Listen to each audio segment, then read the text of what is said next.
5 రోజుల క్రితం జార్ఖండ్ లో ప్రభుత్వాన్ని ఏర్పాటు చేసిన జేఎంఎం కాంగ్రెస్ కూటమికి నేడు అసలు సిసలు పరీక్ష ఎదురుకానుంది. బొటాబొటీ మెజారిటీ ఉన్న హేమంత్ సోరెన్ ప్రభుత్వం నేడు విశ్వాస పరీక్షలో నెగ్గాల్సి ఉంది.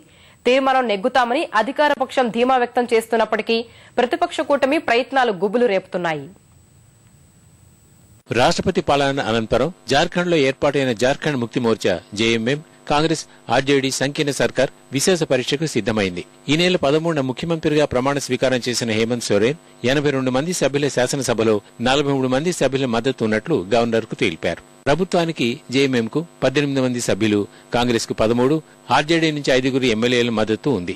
ఇంకా చిన్న పార్టీలు సహా 3 స్వతంత్ర సభ్యులు కూటమిలో భాగస్వాములుగా కొనసాగుతున్నారు. వీరంతా ప్రభుత్వానికి మద్దతుగా ఓటేయనున్నారు. దీంతో హేమంత్ సర్కార్ విశేష పరీక్షలో నెగ్గడం ఖాయంగా కనిపిస్తోంది. 13 మంది సభ్యులైన కాంగ్రెస్ తన సభ్యులకు విప్ జారీ చేసింది.